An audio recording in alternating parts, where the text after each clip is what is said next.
Bem-vindos a mais um vídeo aqui do Cidadania SA, o seu jornal diário com as notícias dos absurdos do Brasil e do mundo. Olá, sejam todas muito bem-vindas e bem-vindos a mais um vídeo aqui do Cidadania SA. Hoje eu vou conversar com o professor Daniel Carvalho, que gentilmente aceitou meu convite para bater um papo comigo aqui para a gente falar do ensino médio. Antes de eu apresentar o professor, que já está aqui do meu lado, eu vou pedir o quê? Para você deixar o seu like no vídeo, se inscrever no canal se você não é inscrita ou inscrito e deixar o seu comentário aqui sobre como está a educação aí no seu estado, na sua cidade. Se você é de São Paulo, deixe o seu relato aqui sobre o ensino médio no nosso querido estado de São Paulo, tão judiado por Tarcísio de Freitas, o queridíssimo governador do estado. Professor Daniel, muito obrigado pela sua gentileza de vir aqui bater esse papo comigo e com o pessoal que vai assistir. Se apresente, por gentileza. Bom, antes eu quero agradecer a oportunidade, né? O professor Jaime me convidou e eu, obviamente, aceitaria, porque para mim é sempre uma satisfação discutir sobre educação, né? Esse ano aqui, eu vou fazer alguns poucos anos de educação, né? Já estou com mais de 20 anos dentro da educação. Eu tenho formação como sociólogo, né? Sociologia e política, depois eu fiz história, né? Enfim, pós-graduação em docência para o ensino superior, mestre em educação, sou aluno também lá na USP, né? Enfim, minha carreira ela está totalmente voltada para a educação, né? E aquela educação pública que, para mim, assim, é um projeto de vida.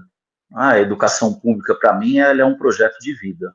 Ela não é só parte de um conceito profissional, né? A gente tem uma questão, como o próprio canal sugere, né, de cidadania, de transformação. Então, eu parto do princípio da educação pública, e aí a gente quer uma educação pública de qualidade, né? Não só para o estado de São Paulo, né? Eu estava conversando com a professora ontem, para mim, sempre foi assim, a única maneira de você ter um projeto de país é você ter um projeto educacional para o país. Não existe mudança do país sem focar em uma educação de qualidade. Mas, professor, você trabalha no Centro Paula Souza, na ETEC, né, que é algo, sei lá, eu acho extremamente importante, eu acho muito bom aqui para o nosso estado de São Paulo. Me fala um pouquinho, o que é, para quem não conhece, para quem não é de São Paulo, o que é o Centro Paula Souza?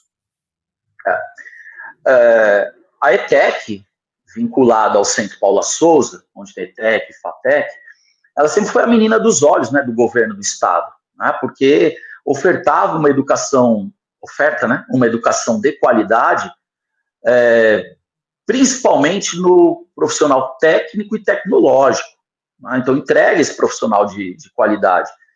E a ETEC ela vai ter início em 1969, né, então em 69 foi criado o Centro Paula Souza, né, e a ETEC ela vai surgir, na realidade não chamava ETEC, chamava ET, né? ET, né? Que era a Escola Técnica do Estado. Né? E ela absorveu algumas escolas que São Paulo tinha de ofício. Né? Assim, eu entrei na ETEC por uma escola, que é o Carlos de Campos, que fica ali no Brás, que era a escola para moças. Inclusive lá, acho que o pessoal que está assistindo deve saber também que durante bastante tempo aqui no Brasil, a educação pública ela vai ter início e permanência com a divisão entre homens e mulheres. Tá? Então, as salas elas eram divididas assim. E aí, no início do século passado, a gente vai ter a criação do Carlos de Campos, que foi a primeira dessas escolas, né? Ela é de 1911, e ela era uma escola para moças. Inclusive, tem uma placa lá, Escola para Moças. Bordado, eram aquelas profissões voltadas ao universo feminino. E a escola para rapazes, que foi inaugurada no mesmo ano, era a GV, a Getúlio Vargas. Então lá tinham cursos que eram vinculados ao universo masculino. Então tinha essa divisão muito clara. Em 1969, o Centro Paula Souza, uma vez criado, absorveu essas escolas. Tá? E logo na sequência, em 73, foi criada a FATEC, que é aí no formato de ensino superior. Então, o que a gente tem de, digamos, 73 para cá? ETECs e FATECs. Né? A ETEC com a proposta de um curso técnico voltado ao mercado de trabalho, aquela mão de obra que ela permite com que você seja inserido de forma mais rápida no mercado de trabalho, e a FATEC, que é de ensino superior. Né? Então, existem alguns cursos lá que estão vinculados à continuidade, quer dizer, o aluno ele pode fazer um curso técnico e depois fazer o curso tecnológico, né, considerado superior, que é ensino superior, né, que São Paulo são 5 universidades públicas que pertencem a São Paulo. Você vai ter a USP, a Unesp, a Unicamp, a FATEC e a Univesp. Essas 5, elas compõem os cursos superiores públicos oferecidos pelo Estado de São Paulo. Tá? Óbvio que aqui tem a Unifesp também e tal, mas esse já a gente está falando da atmosfera federal. E aí a ETEC, ela sempre foi, né? Eu lembro que eu era adolescente e não existiam tantas ETECs assim, né? E aí você prestava um vestibulinho que era de ampla concorrência, mas em contrapartida ele era difícil de entrar. Tá? Em 2009, sob o governo do Geraldo Alckmin, houve um plano de expansão dessas ETECs. E aí, a partir de 2010 e 2011, algumas ETECs foram sendo inauguradas e, obviamente, a oferta de vagas numa ETEC ela é muito grande. Né? Ela ampliou bastante. Né? Só que algumas transformações dentro da ETEC elas não acompanharam essa evolução. Né? Não acompanharam essa evolução. Então, o nome ele é muito forte, para vocês terem uma ideia, pessoal que assiste o canal, professor Jaime, o maior instituto de educação técnica e tecnológica da América Latina é o Centro Paula Souza. Então, é uma referência. Só que de alguns anos para cá, por exemplo, o Centro Paula Souza ele tem uma meta de pesquisa. Tá? Então, de ensino e pesquisa. Tanto que a gente, durante muito tempo, foi vinculado à Secretaria de Ciência, Desenvolvimento e Tecnologia do Estado, e não à SEDUC.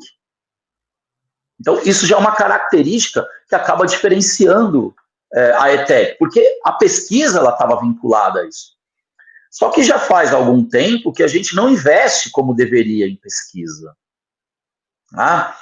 E eu acho que nos últimos anos acabou agravando com a chegada do Tarcísio, porque, primeiro, ele não conhecia o Centro Paula Souza. Né? Aliás, ele não conhecia o Estado, né? Professor, ele não conhece São Paulo. Se você largar ele na Paulista, ele não sabe para que lado é a Consolação, para que lado é o Paraíso. Ele não sabe. Não, assim, durante a campanha dele, viralizou que ele não sabia onde votaria, né? Ele falou um colégio aí, né? Ele falou, um colégio aí, né? Então, isso demonstrou que ele, as instituições que orgulham, que dá orgulho aos paulistas, ele não conhecia. Então, ele acabou dificultando, vou usar essa palavra inicialmente, o progresso dessas instituições.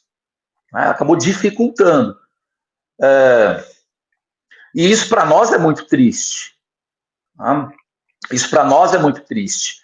E adicionado a isso, a gente vai ter as transformações que a ETEC acabou sofrendo durante esses anos.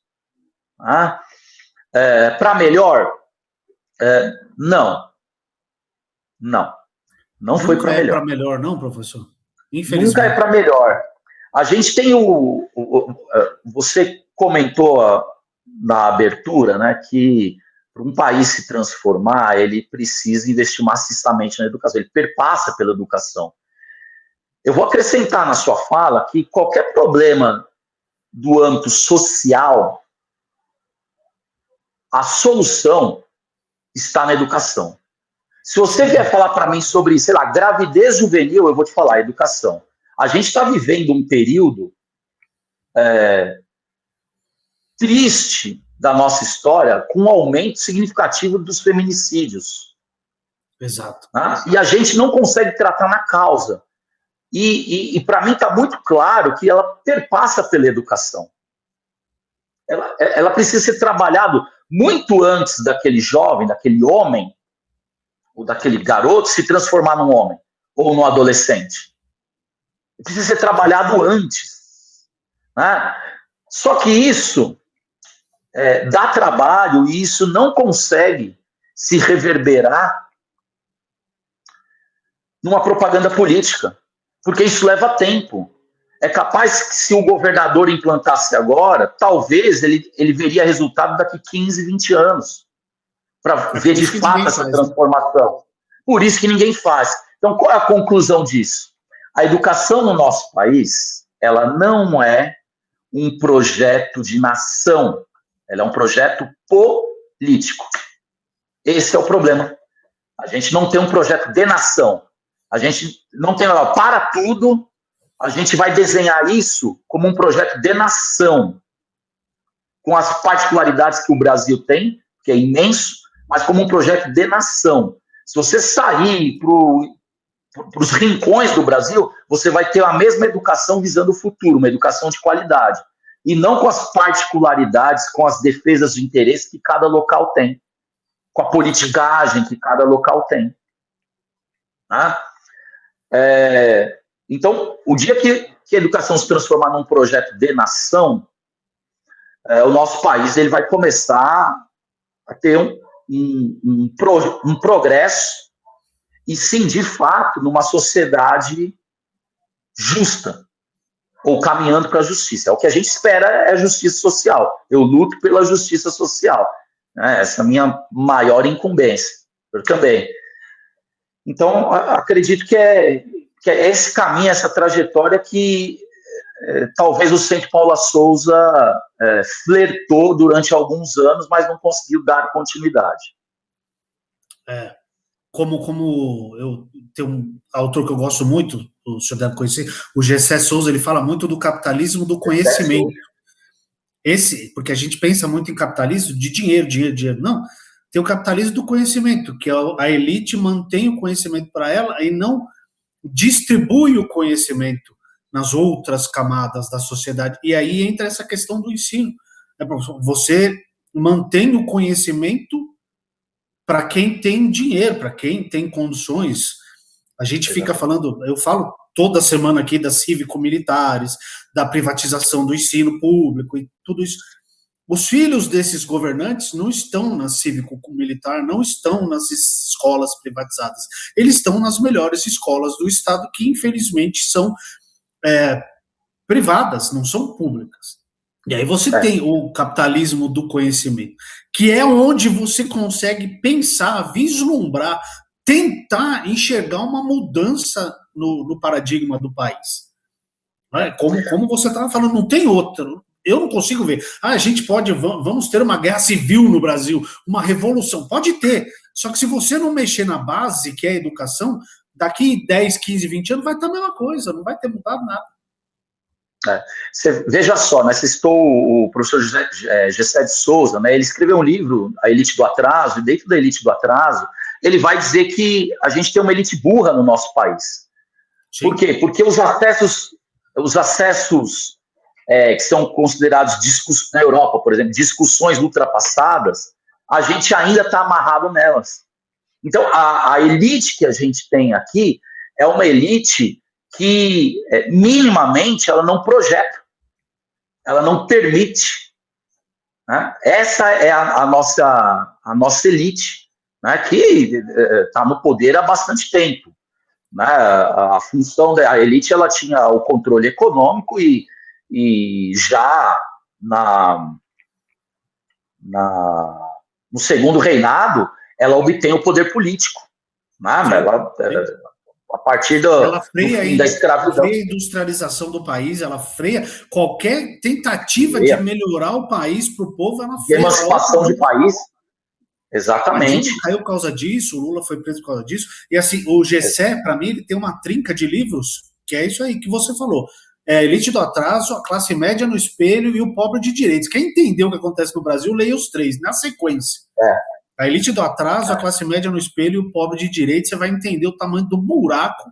Você, eu não estou falando você, professor, mas quem está assistindo aqui. Você vai entender o tamanho do buraco que a gente está. A gente, exatamente. E a gente percebe que não se tem um esforço para que a gente saia desse buraco, né? A gente está num momento dentro da nossa política jamais visto, né? Principalmente outorgada pela tecnologia. Então, assim, eu em sala de aula tenho me deparado com algumas situações que, olha, eu tive um momento delicado, assim, familiar e tal, no período da ditadura, enfim, que era algo que eu não conversava, não abria com os alunos.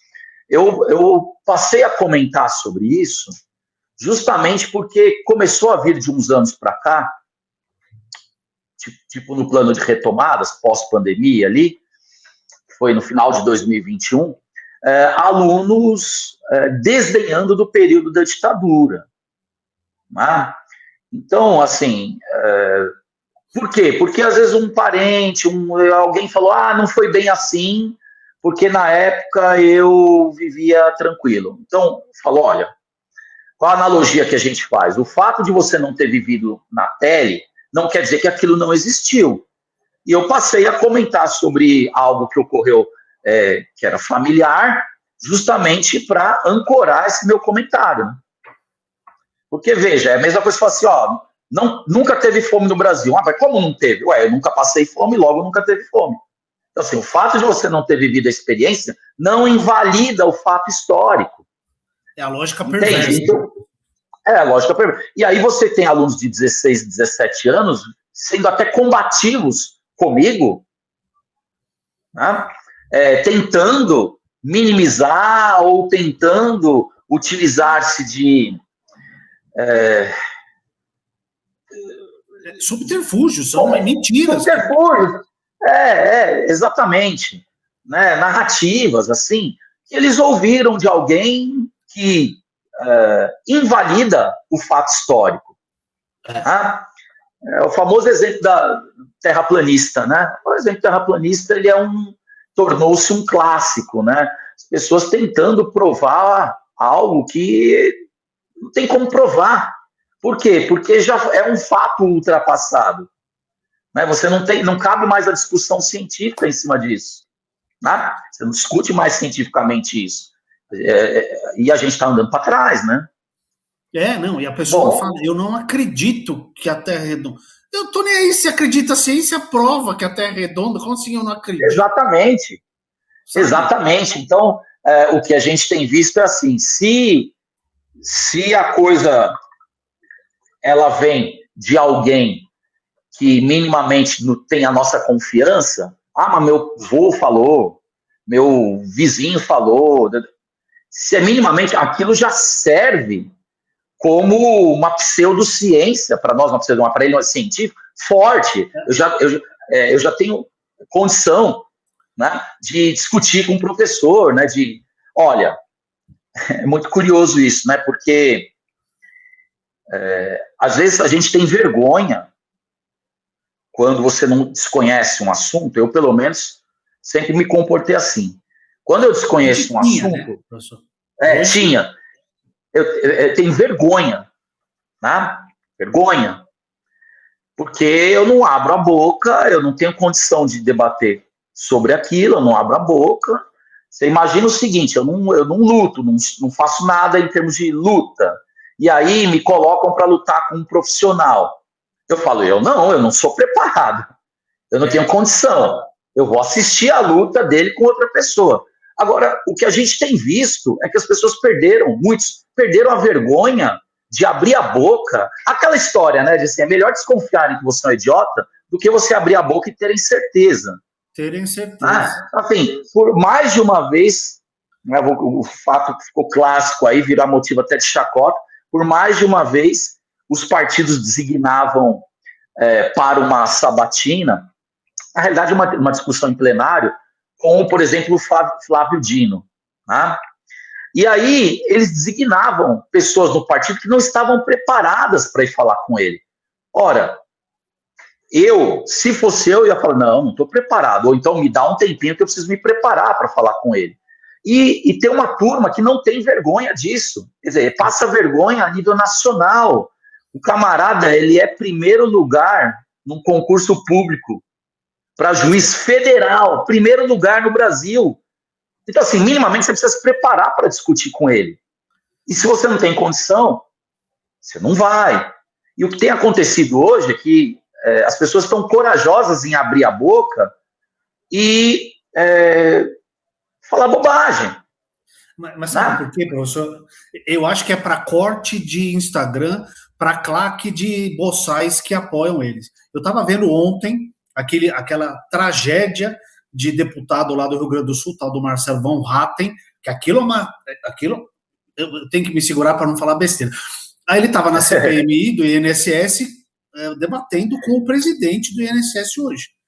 O cara destruiu, acabou com ele. Mas ele não tá nem aí, porque ele vai, faz o corte, posta lá no Instagram dele, e o bando de aloprado, que acha que ele é um gênio, vai lá e aplaude. O Forrest Gump lá, que foi andando até Brasília. Esse cara nunca fez nada por nada no Brasil. Só que ele é o mais votado da última eleição, ele foi o parlamentar mais votado do Brasil. O cara é político de rede social. Então, a frase que eu adoro, que é a que você estava falando, as pessoas precisam voltar a ter vergonha de serem burras. Sim. De serem ignorantes. Vamos tirar o burro e colocar ignorante, porque é o que você está falando. Se é um assunto que eu não sei, ou eu me informo, ou eu calo a boca. Eu não vou falar sobre algo que eu não entendo. É simples. É isso mesmo. Isso mesmo. Você estava falando da questão da ditadura, eu li, parece até combinado, mas eu li essa semana na rede uma moça falando assim, não, eu tenho que acreditar num professor de história que não viveu aquilo, ao invés de acreditar no meu avô de 80 anos que diz que não sofreu com a ditadura. É exatamente isso que você estava falando, professor. Pois a gente está perdido. Exatamente. Então, assim, você sabe que ano passado, aliás, ano retrasado e passado, nós não recebemos livros didáticos na ETEC. E esse ano a gente recebeu. Né? A gente sabe que é um ano eleitoral, né, professor? Então, algumas coisas vão acontecer esse ano.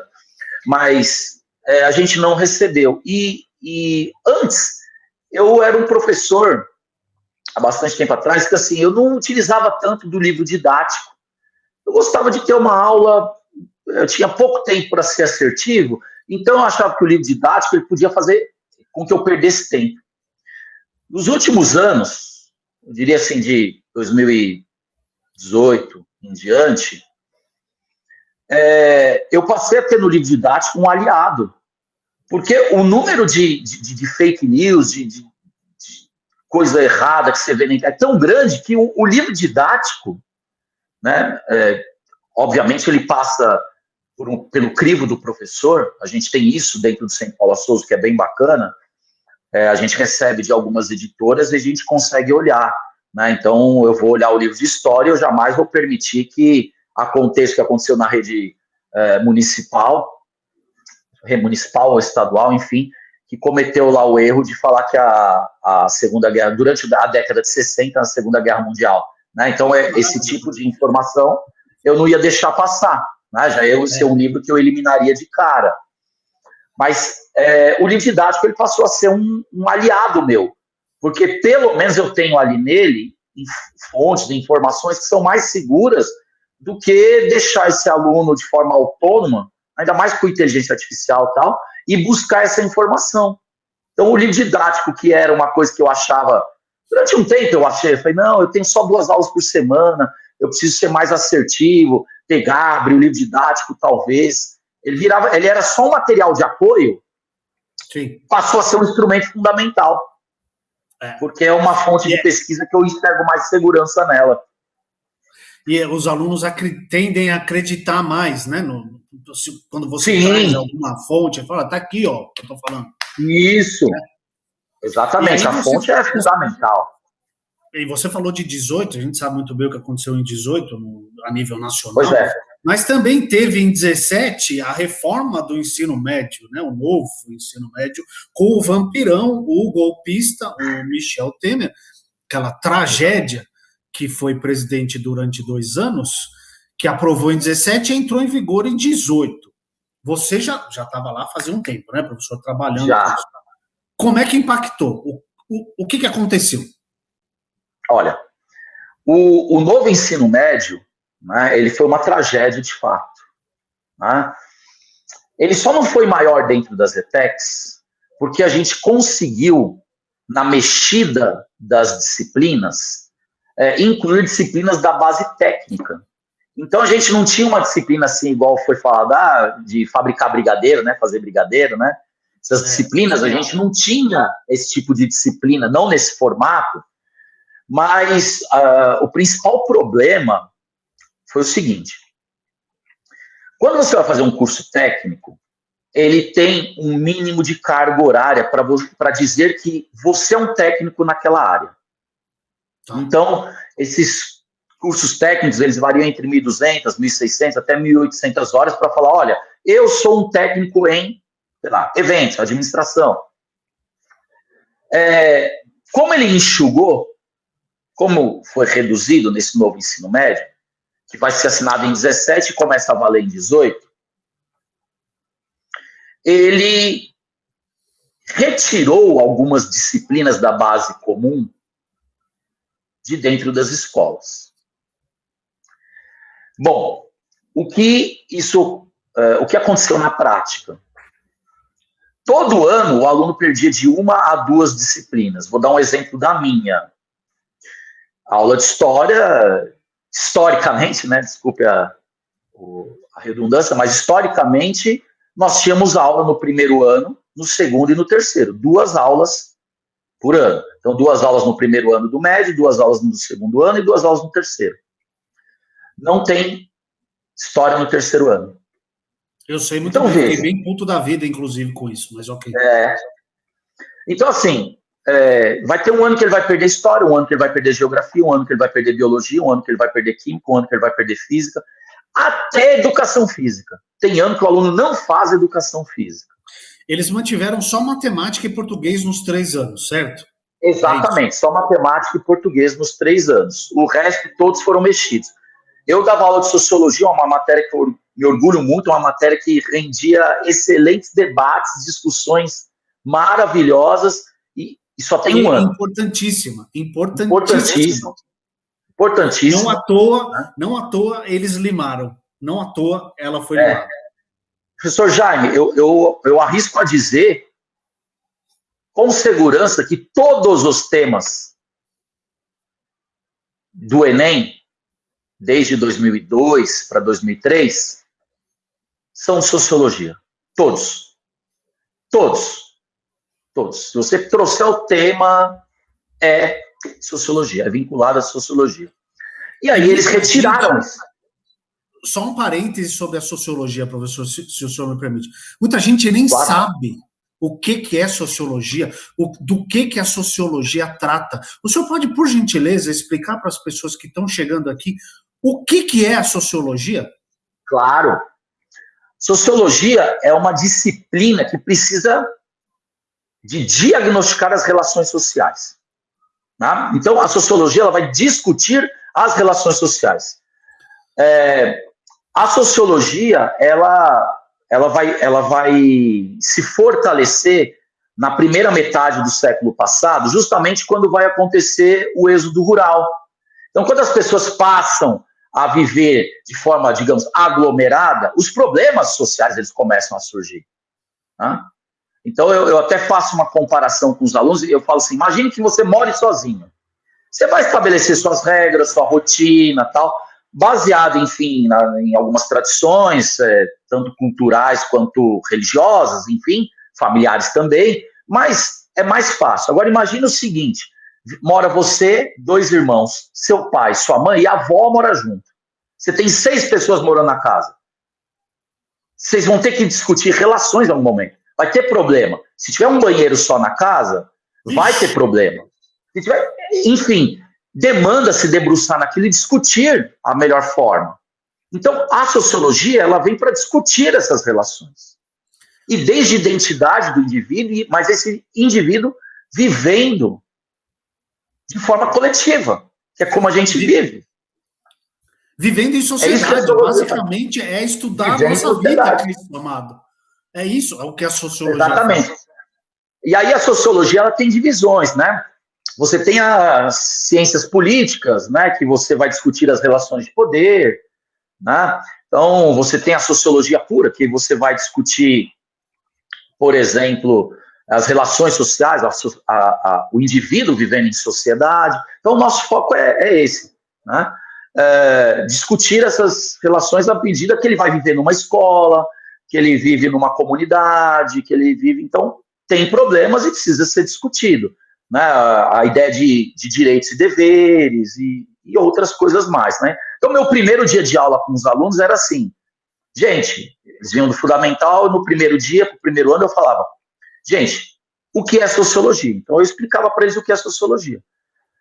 Sociologia foi parar no terceiro ano. Eu falava isso com os alunos do terceiro ano. Primeiro dia de aula, eu falava, gente, o que é sociologia? Ou seja, eu perdia muito tempo para falar sobre algo que é muito importante, que tem a sua relevância, num tempo muito curto. Eu só tinha o terceiro ano para fazer essas discussões. Né? E é muito então, diferente, né, professor? Você colocar isso quando o aluno tem 14 ou quando ele tem 17. É diferente. Exato. É diferente porque se evolui muito rápido, principalmente nessa idade. Então, eu achei importante fazer esse parênteses, acabei até interrompendo sua linha de raciocínio, porque as pessoas falam de sociologia e não sabem nada sobre o que é, o que estuda, o que ensina, não sabe nada. É o que a gente estava falando. Precisa se informar se quer opinar sobre alguma coisa. Então, agradeço demais esse parênteses para explicar o que é. Quando a gente fala de ciências humanas numa escola, no ensino médio, ela é dividida em 3 aspectos. Eu até diria assim, né, se a gente for falar das ciências humanas consagradas, eu brinco com os alunos que eu falo que seriam 3 irmãs. A irmã mais velha seria a filosofia, que é a mãe de todas as disciplinas. O que é a filosofia? É a introdução do pensamento humano na sociedade. Ela reflete sobre o ser humano. Né? Eu até peço para eles completarem a frase, penso, logo existo.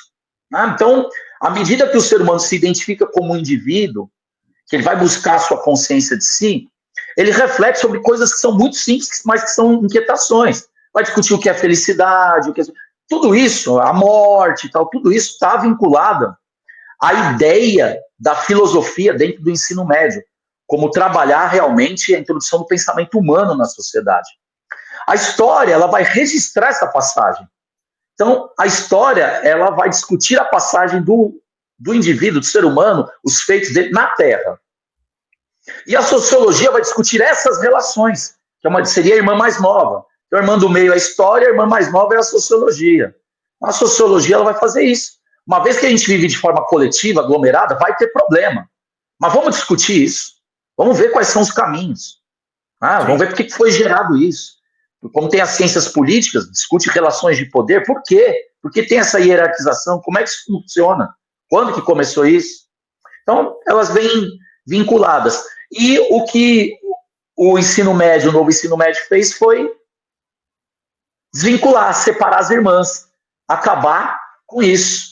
Então, você vai ter, num ano você vai ter filosofia, no outro ano você vai ter sociologia, no outro você não vai ter nenhuma delas. Num ano você vai ter história, no outro ano você vai ter história, no outro ano você não vai ter nenhuma delas.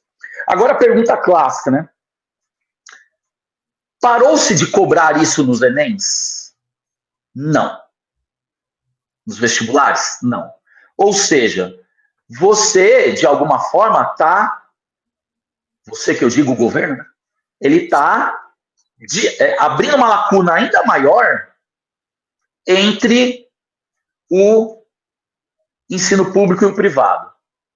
Só que tem um interesse por trás, porque a educação no nosso país virou um balcão de negócios. Bom, se eu sinto essa defasagem, o que eu vou fazer? Um cursinho. Cursinho, via de regra, ele é pago. Então você acaba pagando para que você resolva essa defasagem que a escola pública podia ter resolvido. podia ter contemplado você. Então, aquilo que... Imagina, o aluno vai fazer agora, no final de 2026, 25% do Enem são ciências humanas. Mas ele não vai ter esse ano história, não vai ter geografia.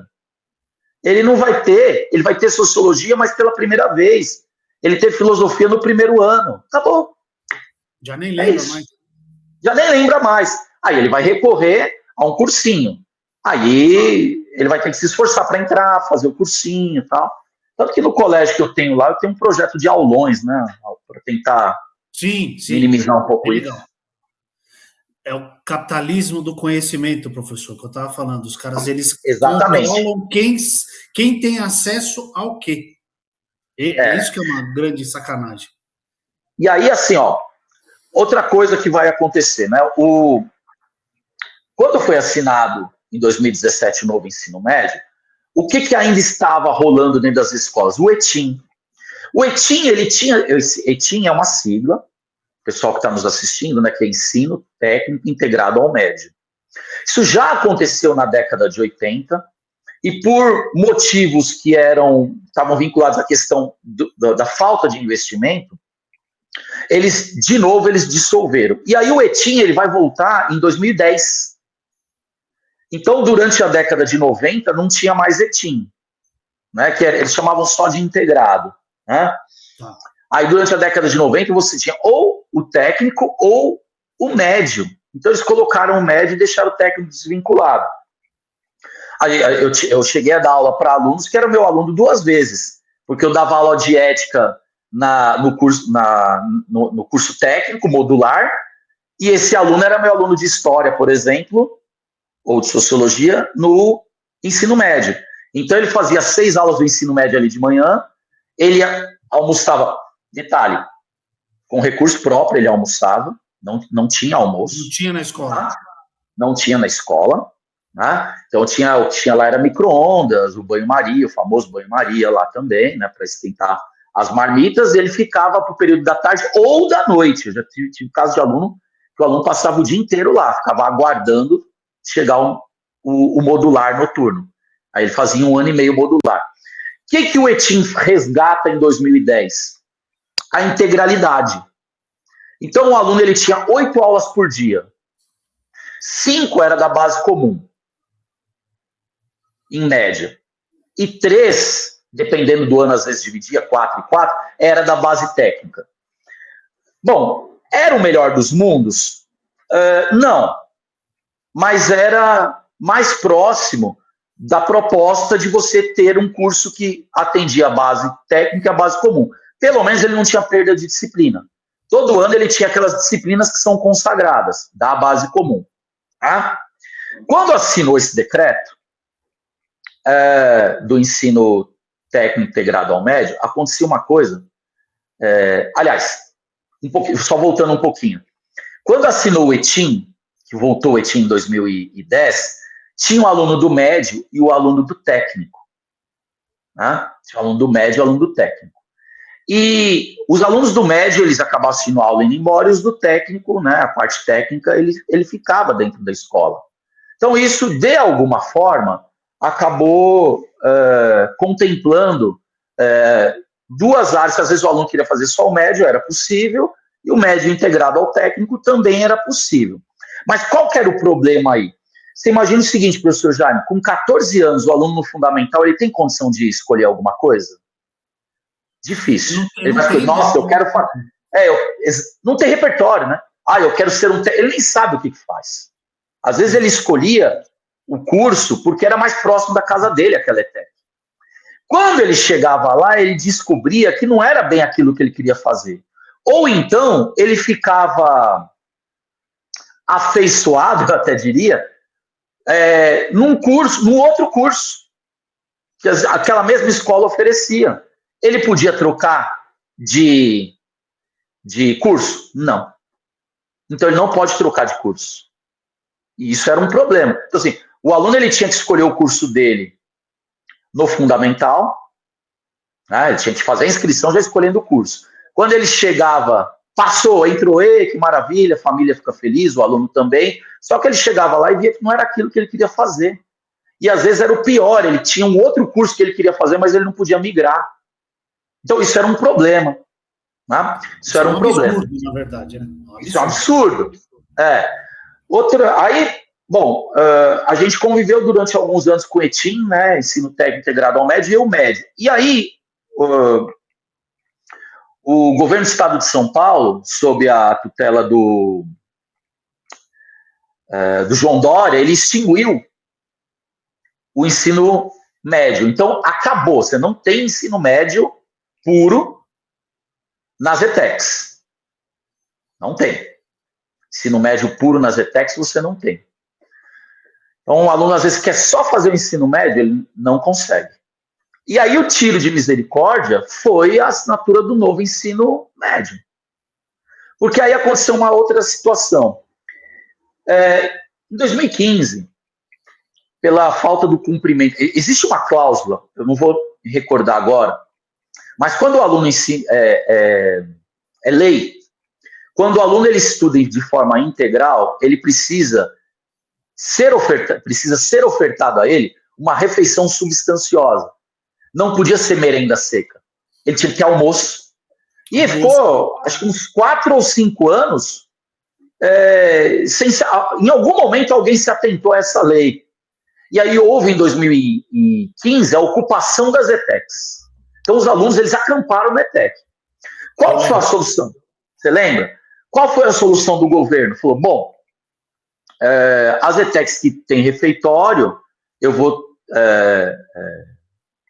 tentar colocar ali uma cozinheira e tudo mais, mas a grande maioria foi marmita.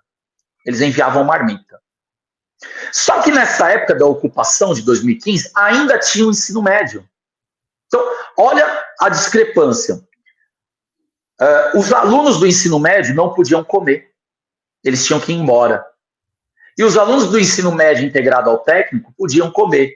Então, você imagina a nossa situação delicadíssima do professor, vendo uma parte dos alunos, a gente tendo que literalmente mandar eles embora, né? Porque eles não podiam entrar na fila para comer, sendo que o outro podia. Então, uns comiam, outros não, dentro da mesma instituição.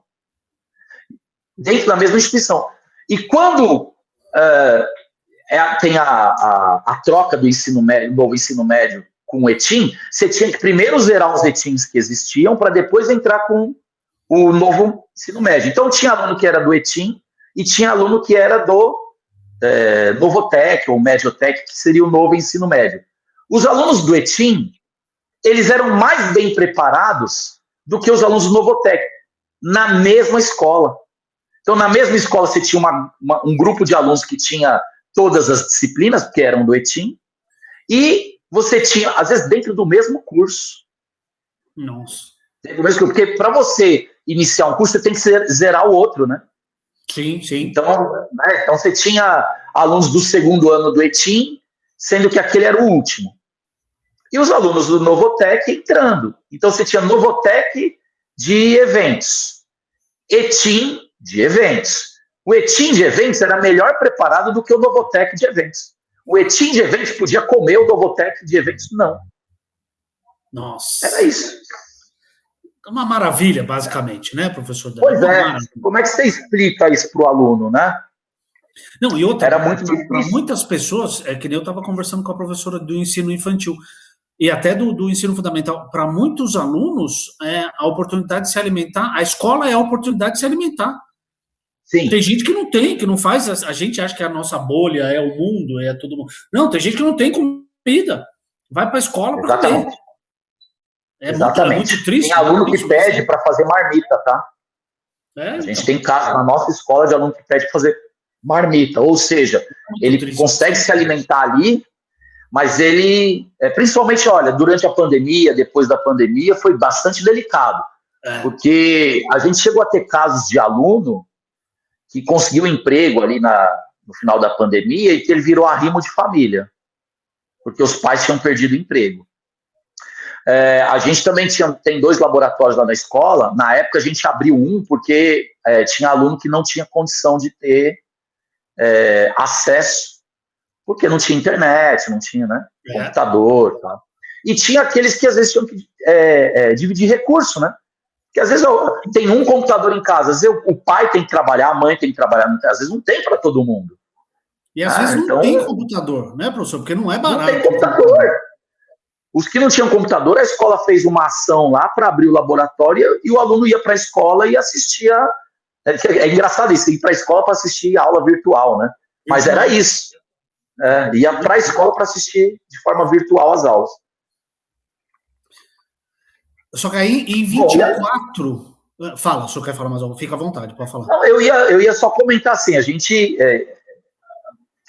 existem soluções, né, para as coisas, né?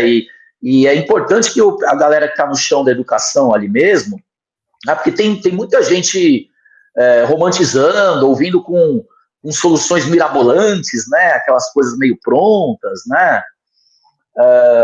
E que às vezes está distante do chão da escola e tal, né? Então, a solução ela perpassa pelas pessoas que têm experiência, que vivem o chão da escola, né? Então, eles também têm que trabalhar para quem dá trabalho para eles, né?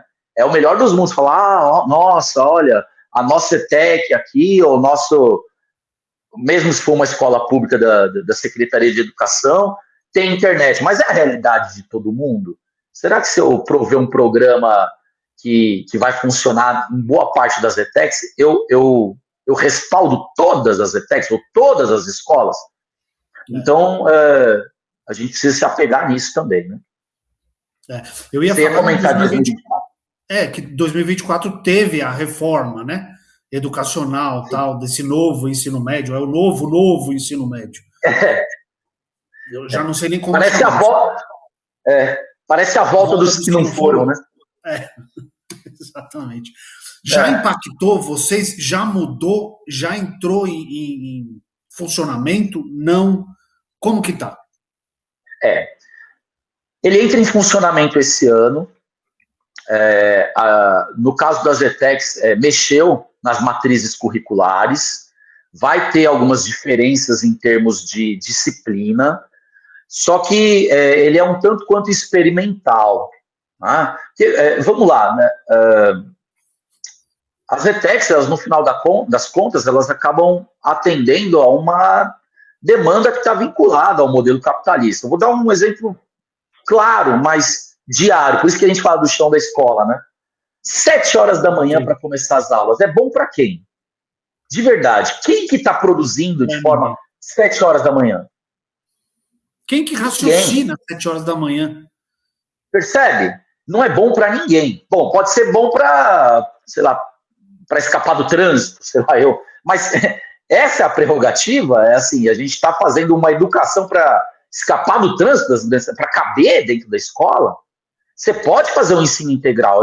Aliás, né, eu sou favorável ao ensino integral, mas a proposta ela tem que ser diferente. Então, o dia a dia que vai mostrar isso para nós. A proposta do novo ensino médio ela é melhor, sem dúvida, do que o que a gente tinha. Você vai ter aí ia ser difícil, né, professor? Para piorar ia ser difícil. Tinha que fazer força para piorar. Mas, assim, a proposta do novo ensino médio, que não vem do governo do estado, né? Vem lá do Camilo, que é o ministro da Educação e tudo mais. Aliás, a gente está com um histórico aí dentro da educação paulista, principalmente dentro das ETECs, né? Dentro das ETECs, da SEDUC também, do não cumprimento de orientações vindas do governo federal, né? Então o governo federal fala, tem que pagar o piso, o governo estadual não repassa, não paga. Então tem algumas coisas aí que eu vou dar um exemplo aí. Houve um congelamento do tempo que a gente trabalhou na pandemia. Para efeito de quinquênio, de aposentadoria, de qualquer coisa. Então, assim, nós ficamos 1 ano e 10 meses que, para eles, a gente não trabalhou, aquilo não contou. Então, eu tenho 1 ano e 10 meses da minha carreira, eu e todos os outros colegas, de defasagem. Talvez tenha sido quando vocês mais trabalharam, porque deve ter sido muito mais exaustivo do que a aula normal mesmo. Foi exaustivo. Até então eu não usava óculos. Quando eu voltei para a sala de aula e comecei a corrigir prova, eu percebi uma dificuldade na hora de ler né? Aí eu fui fazer um exame oftalmológico e aí eu estava com essa defasagem na visão. Obviamente, né? Eu fiquei 1 ano e 10 meses na frente do computador, o resultado eu gastei antes da hora. Claro, uma hora o óculos viria, mas eu acho que eu gastei antes da hora. Mas enfim, então o governo ele tem essa, principalmente esse de agora, ele tem esse histórico do não cumprimento de ordens que são federais, tá? A gente não paga o piso, sabe? Umas coisas assim. E a gente acaba não.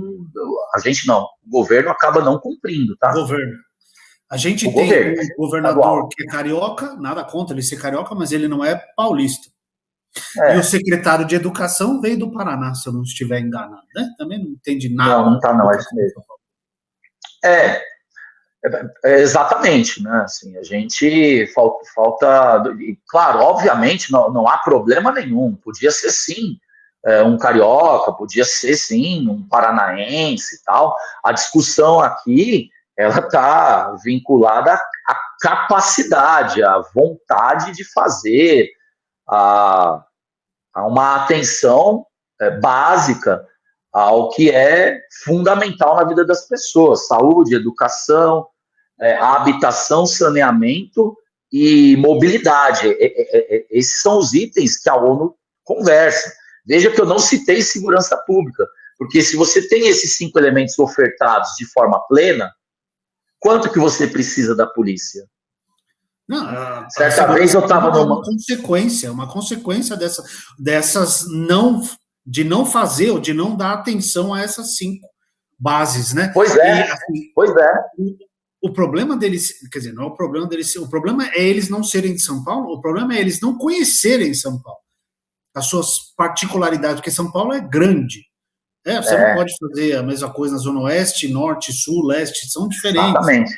E o cara não sabe. Para começar, tinha que ter. Também não sabe. Não, para começar, tinha que ter feito a lição de casa, né? Que era de tentar conhecer bem e tal, né? E segundo, a gente está falando disso, né? De uma vontade política mesmo, de tentar resolver, né? Certa vez eu estava numa manifestação, eu falei para um policial: me ajuda a te ajudar, né? Você quer que eu diminua o seu trabalho? Você melhora o meu. Você sabe que em 2006, foi 6 ou foi 3? Não, peraí. Acho que foi 2006. Eles fizeram uma pesquisa dentro das ETECs e eles não tinham. Foi uma pesquisa, acho que estava vinculada a algum projeto de mestrado ou doutorado, que depois foi publicado, que eles não tinham ex-alunos em presídio público, em presídio federal. Olha que beleza, tá vendo? Então, assim, se você oferecer uma educação minimamente de qualidade, quer dizer, não é o supra-sumo, mas é uma educação de qualidade, é uma atenção e tal, você já diminui, você melhora a questão da segurança. Né? Uma coisa está, né, famoso, quando você fecha uma escola, você abre um presídio, né? Ou você quer parar de abrir presídio, você abre mais escolas, né? Você investe na educação, e é isso. Né? É isso, você começa a transformar a partir do advento da educação. Não é à toa que a extrema-direita ataca com tanta força a educação e os professores. Né? Não é coincidência assim. O que me entristece é ver que eles conseguem convencer quem mais precisa da educação que a educação não importa. É isso que é uma coisa para mim. Mas aí está ligado com a própria falta de educação. É tão simples esse círculo, né, professor? É muito claro para nós, porque isso é estratégico, né? Isso é uma estratégia. Isso é uma estratégia. Você vai deixar o correio afundar para falar: olha, o correio não serve para merda nenhuma. Desculpe o termo. O correio não serve para nada, né? E a gente precisa privatizar. A solução é privatizar. Né? E aí você começa a sucatear. E você acha que esse papo já não teve dentro das ETECs? Claro que teve. Claro que teve. Eles têm um desejo forte de começar pelo administrativo. Né, começar a terceirizar o administrativo. É claro que tem. Né? Você começa a enxugar a máquina pública da forma mais cruel que existe. Né? Você começa a... E aí, você vendo sucatear, né, eu lembro que eu sou, você também deve ser, mas assim, somos de uma época em que havia uma promessa muito forte em melhorar significativamente o transporte público, melhorar significativamente o transporte público a partir da privatização. Então, foi o fim da CMTC, né? E falou, agora o transporte de São Paulo vai ser exemplo para o resto do mundo. E a gente tem visto que algumas empresas estão na mão do crime organizado. Né? Eles tinham uma meta a cumprir até 2019 de 70% da frota ter ar-condicionado. Então, assim, a gente sabe que não tem. Então, a quem isso foi positivo? Aos grandes proprietários de empresa de transporte em São Paulo, tá? Que ainda recebem uma verba do governo e da prefeitura, você sabe disso, né? É uma composição, né? O querido governador, ele achou por bem pagar, dar uma grana, são bilhões de reais, eu não lembro o valor, eu fiz vídeo aqui no canal, para as empresas de transporte lá, as privatizadas do metrô, para recompensar o que eles perderam na pandemia. Pois agora, a verba para cuidar das escolas, desde junho ele não passava, e não passou até agora, até onde eu saiba. Entendeu? A gente esse houve uma reunião. A privatização funciona da seguinte maneira, né, professor? O lucro é deles, o prejuízo é nosso. É assim que funciona. Exatamente. Eles privatizam o lucro e compartilham os prejuízos. Exatamente. Aí o socialismo é uma maravilha. Mas, assim... E tem uma questão, só para finalizar isso, é um ano eleitoral, né? Então, já foi... a escola já teve algumas melhorias, né, a escola que eu estou, foi liberada uma verba para compra de equipamento, coisa que não teve ano passado, retrasado. Então, aquele ano eleitoral com ações eleitoreiras. Né? É isso que a gente vai enxergar. É o mesmo velho de sempre, né, professor? Toda vez a mesma coisa. Em ano eleitoral, dá um tapa na cidade, cuida da escola, libera a verba, compra voto, é aquela maravilha. Olha o livro de dados. As pessoas esquecem isso, que é muito louco. Assim, as pessoas esquecem os outros 3 anos, só lembram do último ano. Funciona. Exatamente. Né? Exatamente, funciona. E aí, assim, no fringir dos ovos, a gente já está com um tempo avançado aqui, mas tem solução? Lógico que tem. Eu ia perguntar exatamente isso. Como que a gente sai desse buraco? Não sei se vamos chamar de buraco, porque a ETEC ainda acho que é meio que um oásis no ensino público de São Paulo, principalmente. Mas, assim, pensando no geral, como que a gente melhora, professor? Pois bom, a gente tem aí algumas propostas, né, de solução. Né? Pensando no professor, o professor dentro da ETEC, ele é horista, ele não trabalha por jornada. E isso é um problema. Isso é um problema. Isso é um problema. Por quê? Porque aquelas disciplinas que são menores, às vezes o professor tem uma disciplina que tem uma carga horária menor, ele não tem a oferta toda na escola, ele trabalha em 3, 4 ETECs. Como é que você vai findar um projeto com esse professor se ele não tem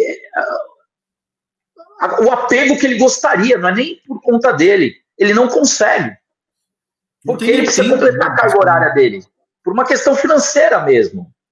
Né? A gente tem realidades muito distintas dentro do Centro Paula Souza. Né?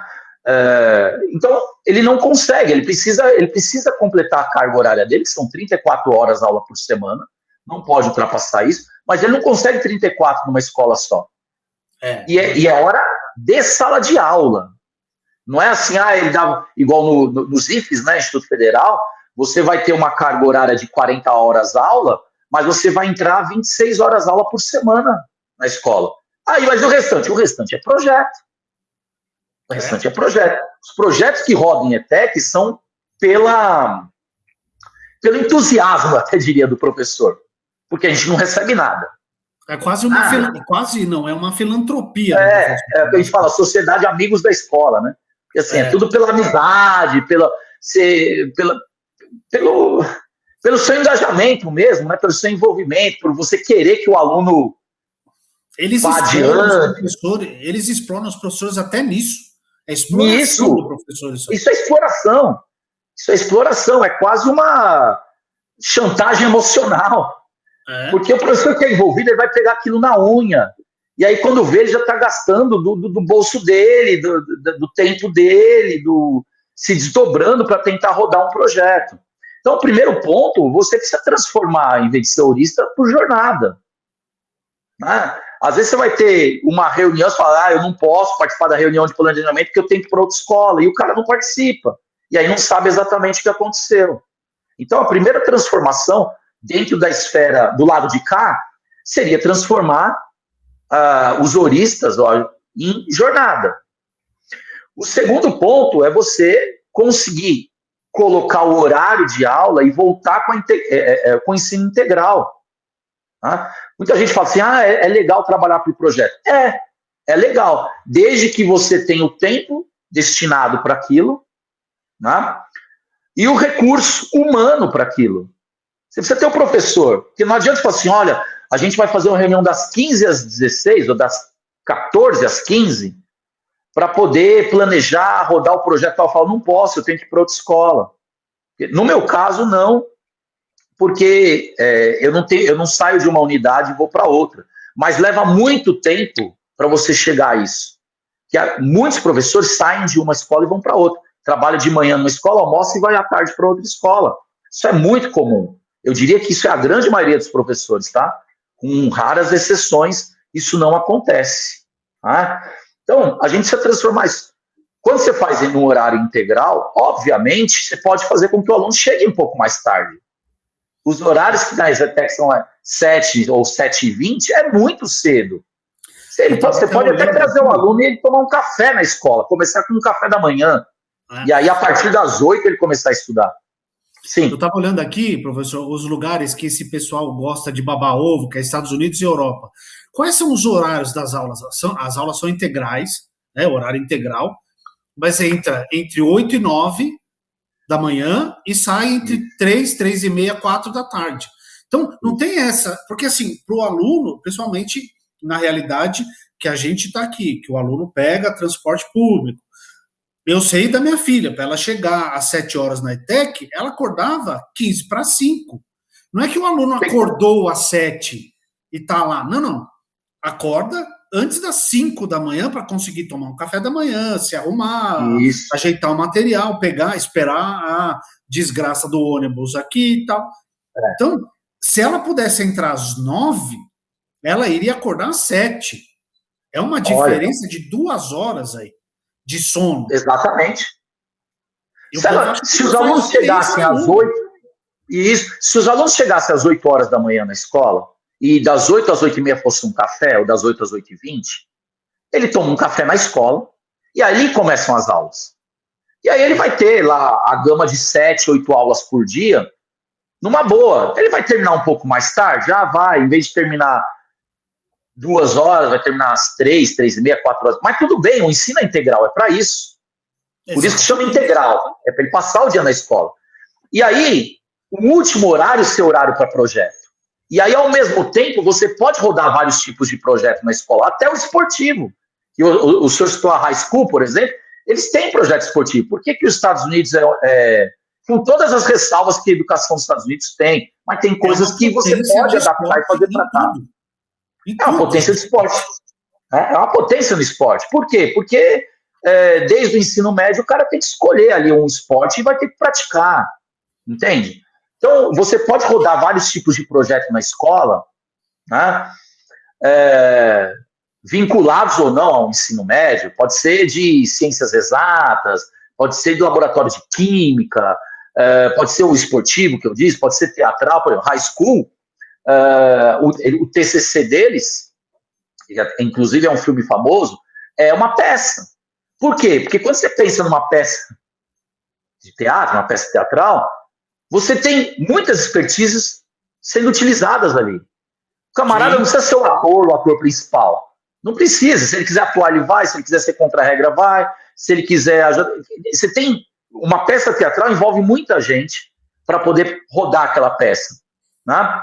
E essa é uma forma de você integrar e de você também fechar aquele ciclo que é tão importante na vida dos alunos. Tá? Então, assim, você consegue tirar boas ideias, mas você precisa de vontade política. Você precisa entender a educação como um projeto de nação. Você precisa entender a educação como algo que transforme. Né? Você precisa olhar para aquele indivíduo, para aquela nação e falar, eu quero um troço melhor.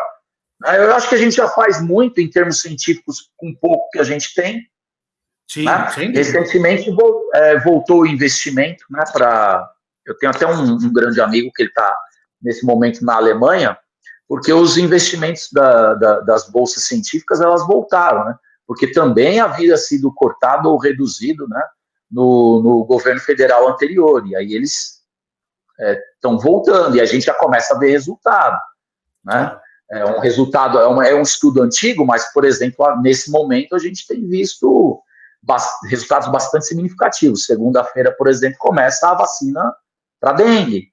Né? Você já vai ter também segunda-feira para pacientes prematuros e até 24 dias, se não me falha a memória, recém-nascidos e prematuros, uma vacina para bronquiolite, que é algo que pega bastante os recém-nascidos. Outra coisa são os experimentos sobre o tetraplégico, o paraplégico, aquela proteína que foi desenvolvida. Exatamente disso aí. Eu ia falar isso aí.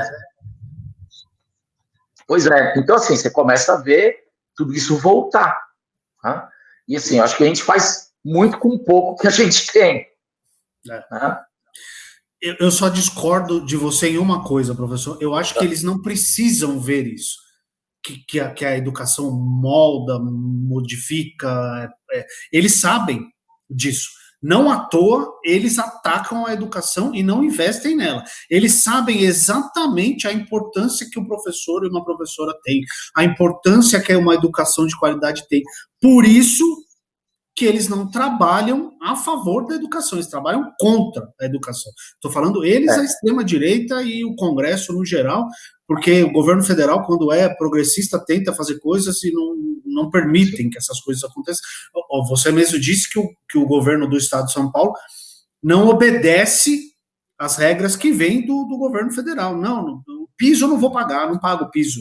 Outra coisa também não vou fazer. Dane-se. Então, assim, eu acho que eles têm muito claro a importância da educação e dos professores. Para mim, isso aí é um programa global da extrema-direita. Não é à toa. O Trump, o que o Trump fez quando ele assumiu a presidência dos Estados Unidos? Atacou a universidade, falou, se vocês continuarem aí com o programa de inclusão e não sei o quê, eu vou arrancar todo o dinheiro que o país manda para a sua universidade. Falou para Harvard, falou para um monte de universidades. Ataca o quê? Ataca a educação. É assim que funciona. Você pode estar criando um monstro, né? Na realidade, você pode estar criando um monstro, né? O caso clássico que a gente tem é Paulo Freire e Angicos, né? Angicos foi isso, ele conseguiu alfabetizar um grupo de pessoas que passaram a votar, né? Então, esse foi o grande problema, não é nem saber ler e escrever ou não. Eles passaram a ser conscientes, minimamente, na hora de votar. Então, isso ameaçava o poder vigente. Né? A gente pode estar criando um monstro, né? Sem dúvida. A educação, ela faz isso, ela vai olhar para... vai chegar num tempo que esse pessoal que hoje se elege vai ser motivo de piada. Como já foi um pouco no passado, quando apareciam aqueles casos clássicos aí de alguns candidatos meio caricatos, assim, as pessoas falam, não vou votar, política é uma coisa séria. Hoje não, hoje eles conseguem ganhar votos. Tem uma galera aí que ganha voto, você fala. O Tiririca tá aí até hoje. Foi eleito a primeira vez brincando, mas continua lá, mamando na teta. Eu acho que o Tiririca é justamente esse recorte, assim. O Tiririca, ele começa a demonstrar eu falo, não, peraí, o política não é sério, né? Você lembra do Cacareco, professor? Lembro. Cacareco como não, né? Foi eleito. Como não, né? Teve um chimpanzé no Rio de Janeiro. Macaco Tião, exatamente, no Rio de Janeiro. Exato. No Rio de Janeiro, pô.